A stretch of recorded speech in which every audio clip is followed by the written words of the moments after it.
You know, it's not often that a sports executive gets to sit here and ask questions of a sports journalist. So it's a real unique opportunity for me. At the beginning of the 2011 season, 28% of Major League Baseball players were foreign-born players, representing 14 countries. That's grown from 17% in 1995.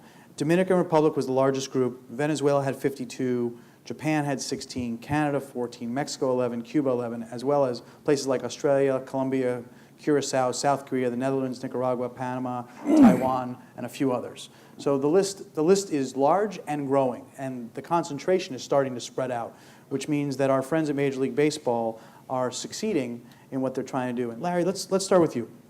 When you think about international prospects, how vital is scouting, and how do you think about scouting outside the United States?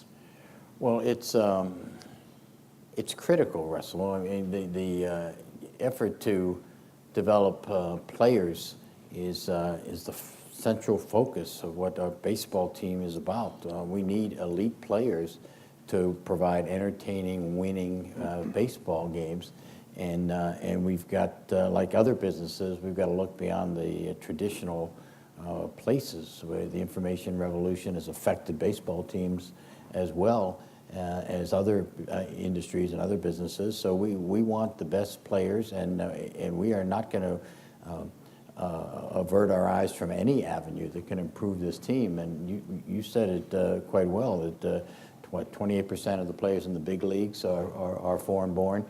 Pedro, Albert, Mariano, Ichiro is another one. Yeah, they're Jorge Posada. You may need two of his names, but nonetheless, you've got to avail yourself of all the possibilities, and the foreign-born players are a critical component of a team's success. When you're sizing up a player, Bobby, and determining whether he can play in a big market, and I'll ask the same thing of you, Larry. You know, you have the talent, you have the speed of the fastball and all the other things, but how do you assess their mental makeup to be prepared to come to Boston or New York or some of the major markets? Well, I'll start by just telling you that the acclimation doesn't only deal with crossing over foreign borders. You know, when you get a player from the National League and you try to put him in a big city in the American League, or if you get the player from, Kansas City, who tries to play in New York City. I mean, he could be born and bred USA, have a passport that is the same color as yours and speak the same language as you, but it seems like a foreign country when you come from a culture a baseball culture in, say, Kansas City or Cleveland, and you wind up in Boston or New York. And so that shock and that lack of acclimation sometimes is the demise of a very talented player. Now, if you add a language barrier and you add the fact that you're not with friends and family, and you add the fact that you don't even understand what the food is that you're eating, which in some cultures is everything. In Japan being one of them, it's food first. People think it's a working culture. It's a food culture, and then it's a drinking culture. When guys get here, they don't quite understand, that taste isn't as important as it is there. The world has changed, and if you don't have an international perspective, you are going to be left behind. The fact that the Red Sox have done as much in the Dominican as Larry mentioned, when you go to Dominican, and I was just there 2 weeks ago with AmeriCares actually, and visited a lot of the hospitals. The Boston presence is everywhere. The nurses will have T-shirts, and the little patients will have hats, and they get it, and they've infiltrated that country wonderfully. And I have to say, the residual effect that was asked for, or that was desired with the Daisuke signing, and Greg could attest to this, is seen on the streets of Tokyo and Osaka with people wearing Red Sox hats now, where 8 years ago there was no chance of that happening. So Bobby, this is a question that came from Cocktail Hour. Player, manager, ESPN analyst. give us the pieces that are different, that are the same, that you love about the different parts of your career. Because when a young kid, thinks about, God, one day I could be a pro baseball player, they're rarely thinking, oh, and one day I'm going to end up, spending my time on television as a broadcast analyst. Well, actually, playing and broadcasting are individual talents that you get individual satisfaction from. And coaching and managing, you get appreciation for other people's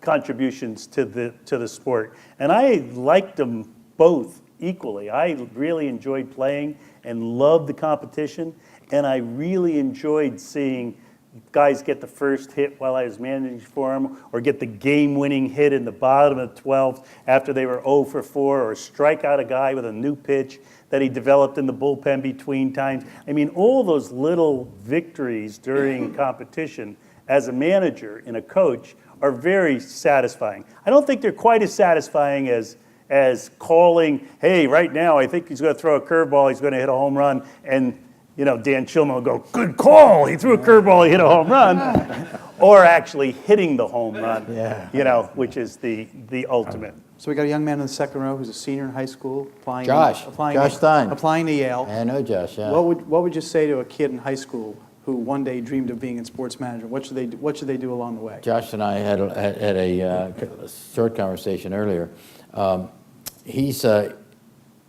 He's dedicated already. His parents are South African by birth, and he's had to spend some time making sure that they understand the nuances of the game, and I think he's succeeded in that regard.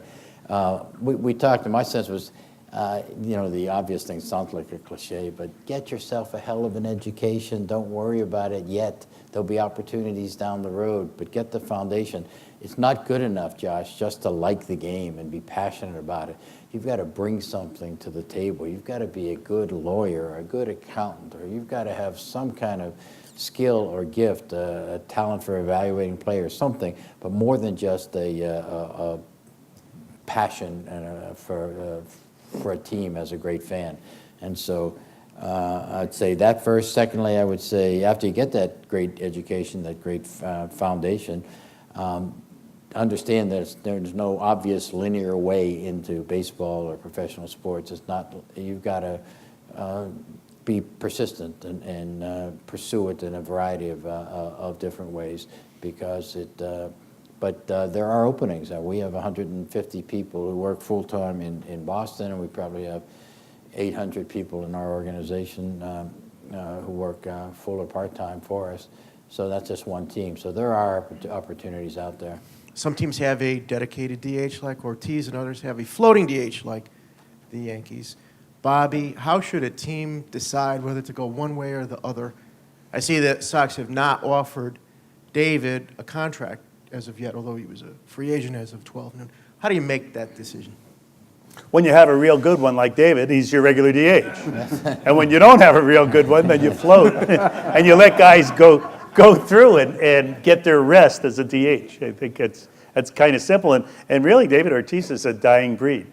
Remember, the DH was put in to keep Hank Aaron and Frank Robinson and some of the great hitters of that era playing a little longer, so people could watch them play because they were so great.